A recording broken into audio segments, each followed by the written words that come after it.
We are going to do graphing on the calculator, and so to do that while I'm looking at notes, I'm going to try and use Desmos at the same time that I'm using this Word document. So we'll see how this all works out. This is like take 3. So I'm not quite as excited about it as I was a minute ago, but that's okay. Okay, here's my purple pen. All right, so we are going to solve systems by graphing. We've done substitution and elimination. Here's your third option. So our choices when we're looking for solutions is that we can have one solution, which means our lines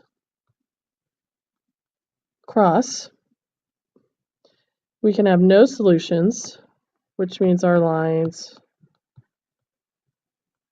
are parallel, or we can have infinite solutions,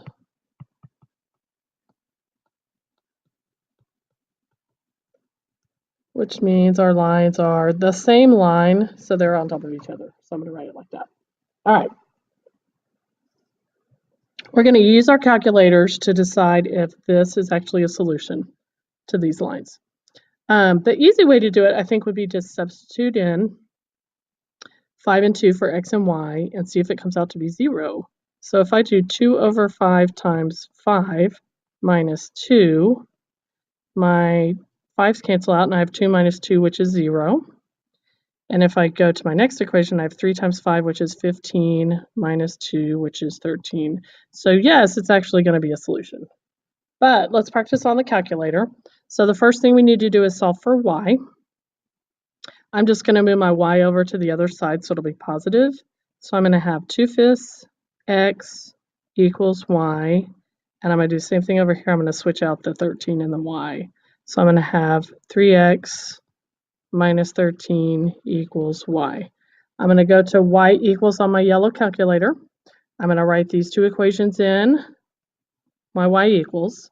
And then after I do that, I'm going to push second graph. Graph is up at the top right. Second graph, you should get a table that looks similar to this. Since you've put your equations in, you should see the values, 1.2 for 3, 1.6, 2, and 2.4. And for y2, it should be -4, -1, 2, and 5. And you can see by looking right here that 5, 2, and 2 is the solution because it's the same on both lines, so it would be the place where they intersected. Number 2. Okay, now we're going to graph, and we're going to do the same thing we did. I'm going to put this in my calculator. These are both already solved for y. So I'm going to go to y equals, put those in my calculator, go to second graph.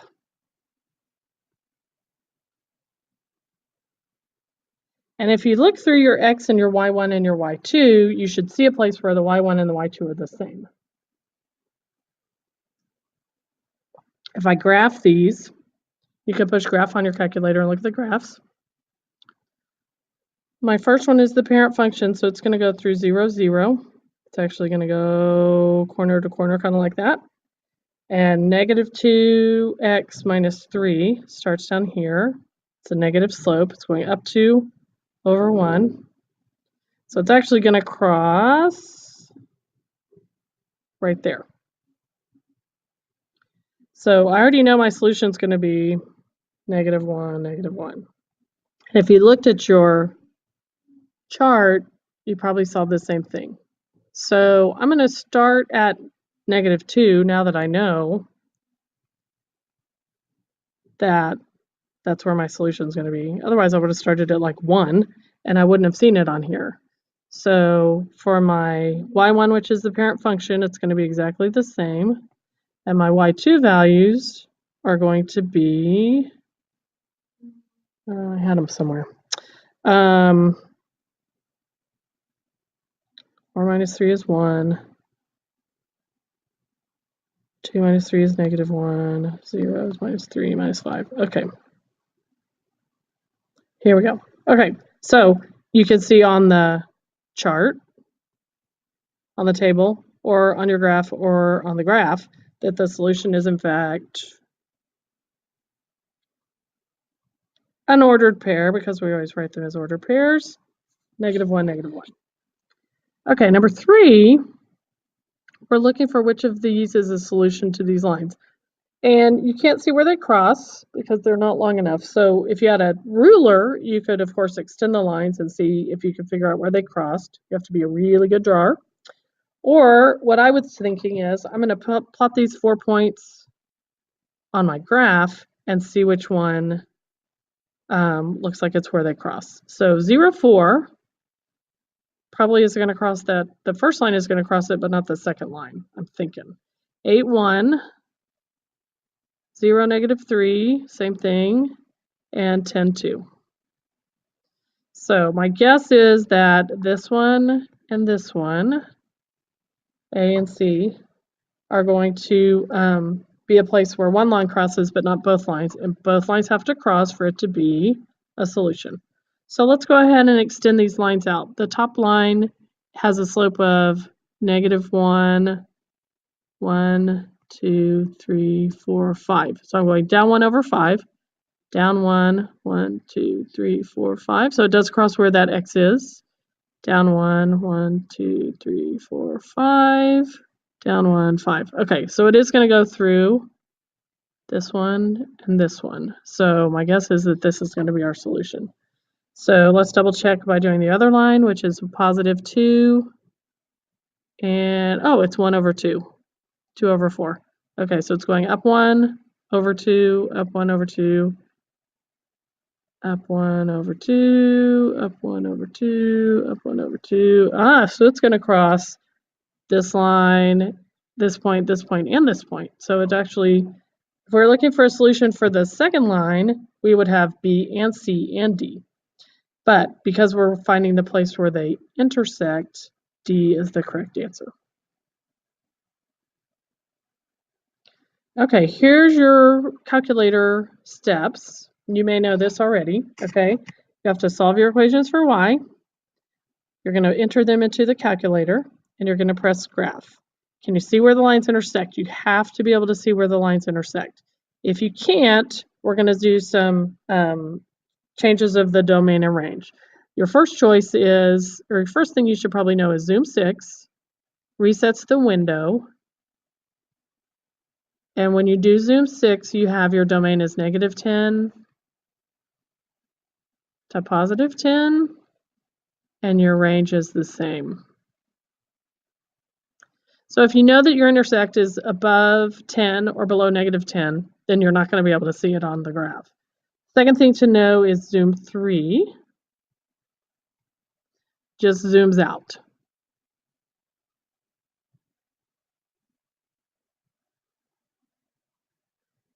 Zoom 2 zooms in, but you very rarely do need to zoom in. And then you can also go to the window, the button that's right by the y equals. You can change your x-min, your x-max, and your y-min and your y-max. And we will do a little bit of that in class and work on how that fits. Once you can see where the two lines intersect, you do second trace 5. And then on the screen, it's going to ask for your first curve, which is your line. You just hit enter. The second curve is your second line. You hit enter. And then it asks you for a guess. Just hit enter. And it should give you the place where the two lines cross. Okay, for 4 and 5, before we can put those in our calculator, we need to solve for y. So for this one, I need to subtract 1/3 x from both sides. And I'm going to end up with y equals -1/3 x minus 1. And this one is already solved. And I'm going to go ahead and do 5, so when I go to my Desmos, I can just use that. This one, I'm just going to add 1.6 to both sides. So I end up with y equals 1.6x minus 5.34. Okay, let's go to the Desmos and see if I can use this to put in our equations. Okay, so for the first one, you're going to put in y equals on your calculator. It's already there. Y equals x minus 16. And my second one is going to be y equals negative 1/3 x minus 1. Okay, on this one, I can actually see where the lines cross at 11.25 and negative 4.75. On your calculator, you're going to have to do the second trace 5. When it asks for the first curve, you put an enter. Second curve, put an enter. Guess, just put an enter. And you should get this same point, 11.25 and negative 4.75. Alrighty. Then let's do number 5. We're just going to start over. We have y equals 4.7 x plus 2.1. And my second line is y equals 1.6x minus 5.34. Okay, I cannot see where my lines cross. Oh, yes, I can. There we go. The solution is negative 2.4 and negative 9.18. So do your second trace 5 and see if you got the same thing.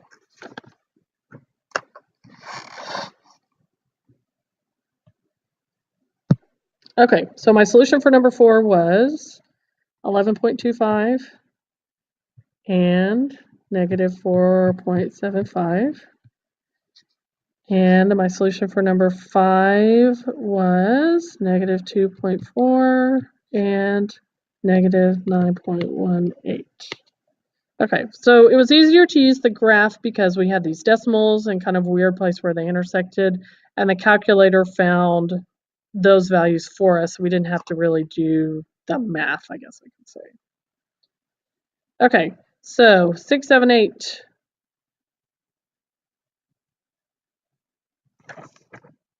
Why do I have 3 lines? I guess I could have 3 lines. That's odd. What are we doing at 6, 7, and 8? Find the solution. Okay, alrighty. Something tells me that 12x minus 4y, something tells me this goes over here, because otherwise that just doesn't really make sense. So let's do that. Let's just write your 12x minus 4y equals 8 over here, because otherwise I don't even want to work with that. Okay, I'm thinking we're just going to do it on the calculator, although I could do it on here. Sigh. Heck, let's do it on the calculator. Okay, so we have to solve for y. So this one's going to be y equals 2x, because I'm going to divide both sides by 2. And this one's going to be 2y, negative 2y equals negative 4x plus 4. Y equals 2x minus 2. Hey, what do you notice about those lines? They're going to be parallel. They're not going to have a solution, so I'm just going to write no solution. Can you graph them? Sure, graph them. Maybe I'll graph them in a second. Okay, so let's do number 7, solve for y.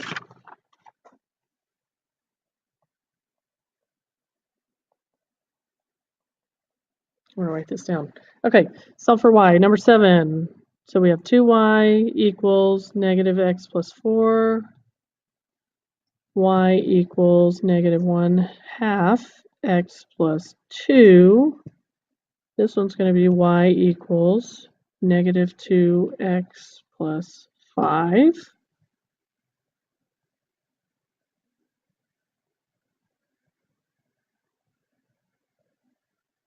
And the last one, we're going to have negative y equals negative 3x plus 2, y equals 3x minus 2, and this one's going to be negative 4y, whoops, equals, I don't want that, equals negative 12x plus 8. I think it'll disappear when it's over there. So I'm going to have y equals 3x minus 2.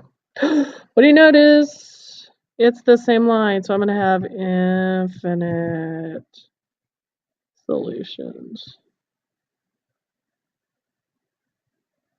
So those I don't even have to do. Man, that makes me happy. All right, let's go back to our Desmos. Let's erase those lines. Let's go for that number 6. Let's go ahead and do that and see that we have y equals 2x. And the next one's going to be y equals 2x minus 2. Oh, parallel lines, no solution. We were surely right. All right, let's change this to, I could have just left it y equals, couldn't I? Y equals negative 1/2 x, not y, x.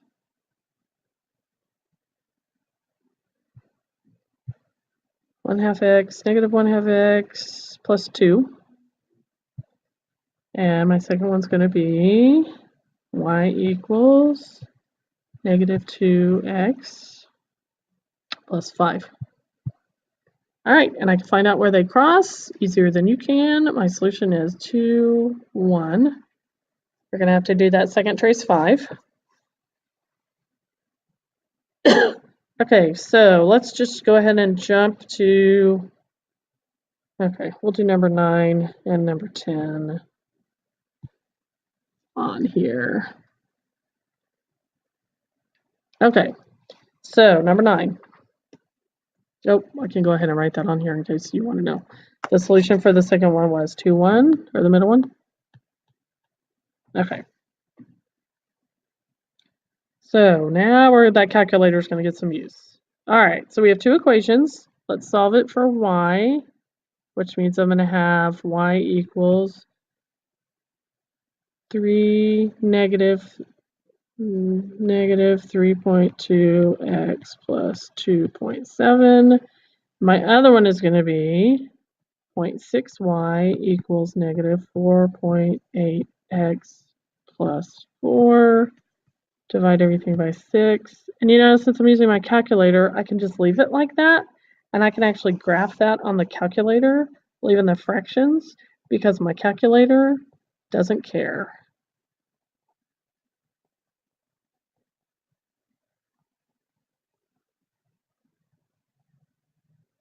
So let's go back to the Desmos. And I'm going to change this equation to y equals negative 3.2x plus 2.7.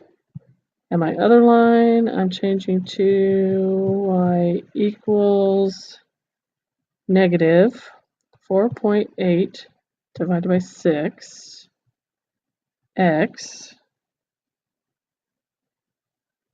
plus 4/6. So I'll just leave it like a fraction. And my answer where they cross is 0.8. I'm sure it goes on forever. 0.833333330. That doesn't look right. What's that line? No, I guess that is where, I'm so confused. Oh, there it is. So it's not, that was the intersection. So let's do this. 0.847 and negative 0.0111111. Okay, I hope that's the right one. It's kind of hard to tell on here.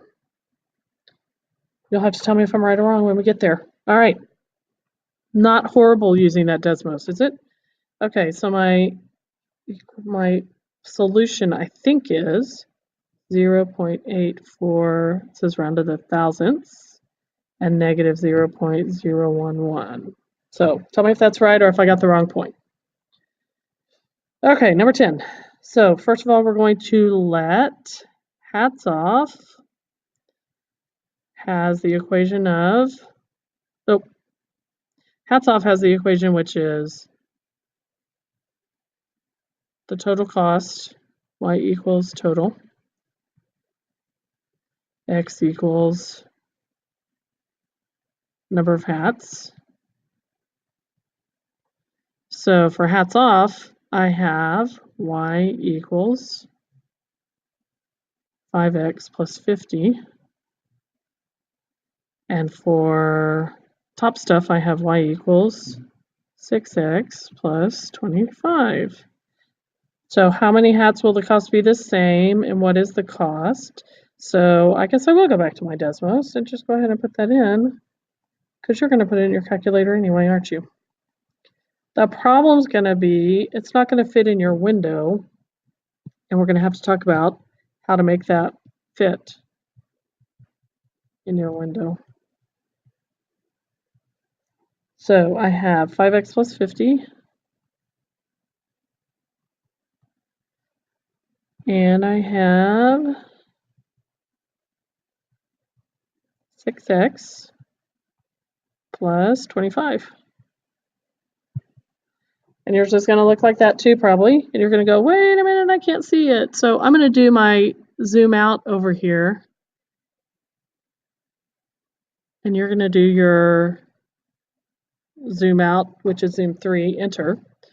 And I'm going to look for where they cross, which is probably going to be 25 hats is $175.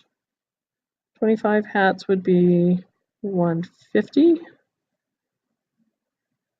5 times 25 is 125. Oh yeah, it is 175. Okay, so my answer is 25 hats cost $175 for both. So let's go back to our paper. Okay, how many hats? For 25 hats, it will be $175 for either one. Let's spell either right. Either company. So if it's less than 25 hats, we want to use, I'm going to have to go back and look at my line again. If it's my blue line, yeah, I wonder if I can, oh, I can, look at that. Okay, this is crappy. These are too close together. Okay, so if it's less than 25 hats, I want to use my blue line, which is top stuff.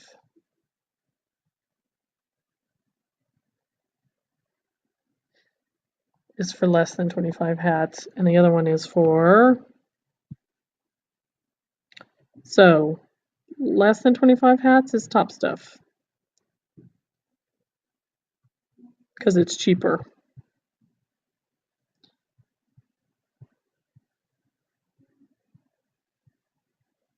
$25 hats, it doesn't matter. And hats off if it's more than.